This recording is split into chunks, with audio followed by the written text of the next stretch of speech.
Good afternoon. I'm Deputy Chief Craig McCart, Deputy Chief of Criminal Investigations with the Indianapolis Police Department, and I'm going to provide you a very short, updated summary of events. After I do that, you will have a short period of time to ask some questions, and I will certainly try to answer what I can. But again, many of those questions are still left unanswered, and I won't be able to provide that information. Just after 11 o'clock, the Indianapolis Metropolitan Police Department received a call for service at 8951 Mirabel Road, which is the FedEx ground Plainfield operation, for shots being fired outside of the building. As they were responding, officers received information of a male walking through the parking lot shooting a rifle. Responding officers received additional information that a man shooting a weapon entered the building and multiple people were shot at the location. Officers arrived and began securing the scene by searching the business interior and exterior for the suspect and for anyone in need of medical services. Officers administered first aid and life-saving techniques until the Indianapolis Emergency Medical Services arrived on the scene. IEMS transported 4 victims with injuries consistent of a gunshot wound to various hospitals in the Indianapolis area. 2 other victims received minor injuries and were treated by IEMS at the scene and released. A 5th victim with injuries consistent with a gunshot wound sought medical attention in another county. Officers located a male with injuries consistent with a self-inflicted gunshot wound inside the building. Preliminary information gathered from the statements and evidence lead detectives to believe the male is the suspect in the shooting at this location. This individual has since been identified as 19-year-old Brandon Hull. FedEx officials have confirmed that Mr. Hull was a former employee at the facility, and he was last employed in 2020. There were at least 100 people in the facility at the time of the incident. Many were changing shifts and were on their dinner break. Detectives have served several search warrants at multiple locations and are continuing to gather evidence to determine the facts that led up to Thursday night's incident at the FedEx ground Plainfield operations. Anyone with information on this incident is asked to call Crime Stoppers anonymously at 317-262-TIPS or the IMPD Homicide Office at 317-327-3475. I'll now try to answer any questions that you guys have if I can. Was the weapon assault weapon AR-15? It was a rifle. Specifically, I don't know a make and model, but it was a rifle, yes. If he was fired? I don't have that information. I just know that he was last employed in 2020. No, and so we've recently identified him.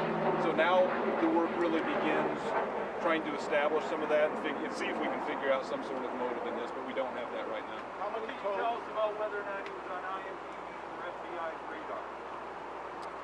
The only thing that I can tell you is he was found in a couple of police reports. That's all that we have. One of those is from last year, and one was from, I believe, 2013, possibly.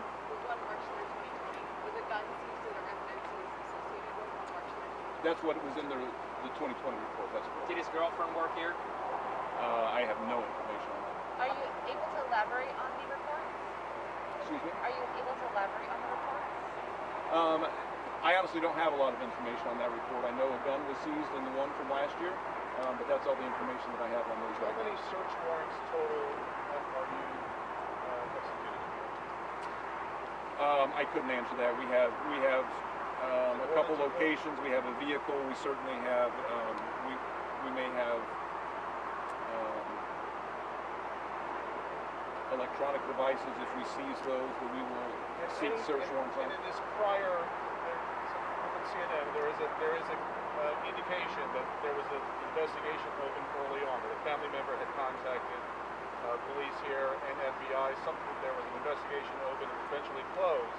But that gun that you all seized, that was part of that investigation. You don't have any knowledge of that investigation? I don't have that information. Discussion between your department and FBI? There will be discussion between us. Previous not that I'm aware of. If he was a former employee, what brought him back here last night specifically? I wish we could answer that. So No nothing idea. happened leading up to this last night? Not that we've learned at this point. That's obviously, I mean, those are the questions that we work to answer right now, but we don't have those answers. Has Have all family of the from victims and been the notified? No, we're still working on that. The coroner's office is working to make those notifications, and that's still going on as we speak. Have all of the victims and the suspects' bodies been removed from the scene? No, not at this time. Do you know if the suspect legally found out his first place?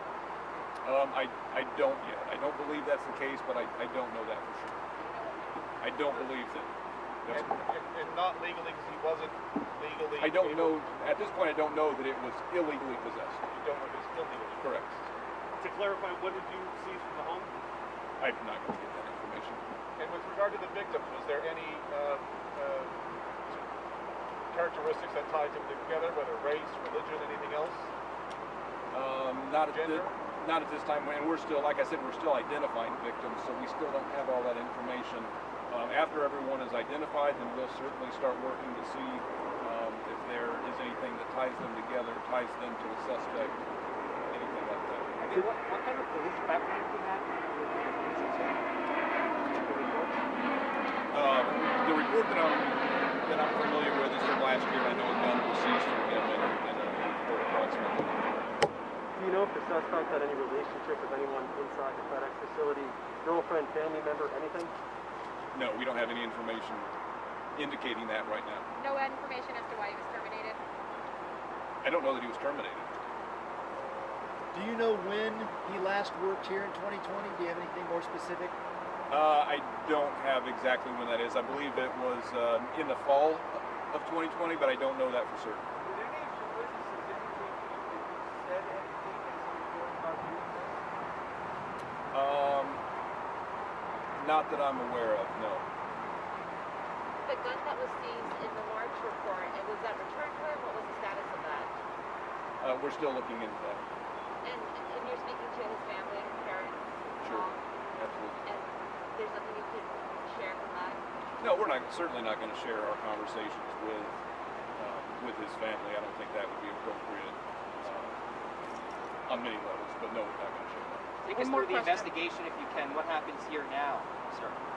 Well, the same thing that's been happening, since late last night, early this morning. So we continue. Crime Lab is still here. They're finishing processing the scene.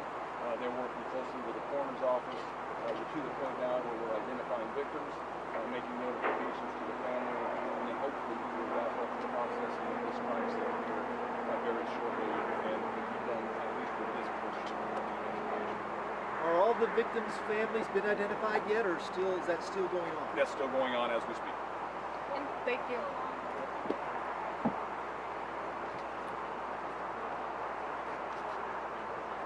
So the coroner's office is responsible for actually positively identifying the victims, and there's a very strict set of criteria that has to be met, and so those are either dental records, DNA, or identification by family. So obviously any ID that they might be wearing certainly helps us, sets us in the right direction, but we still have to go through the right steps with the coroner's office to make those Are you able to verify inside the building where it happened? They said that there's some type of security employees have to go through before they can go into the facility. That happened in the breezeway right there, or are you able to share? As I said before, there is some physical security inside that entryway, and I think it served its purpose and it did what it was supposed to do. Was the timeline just determined by Thank the you. police calls or surveillance video as well?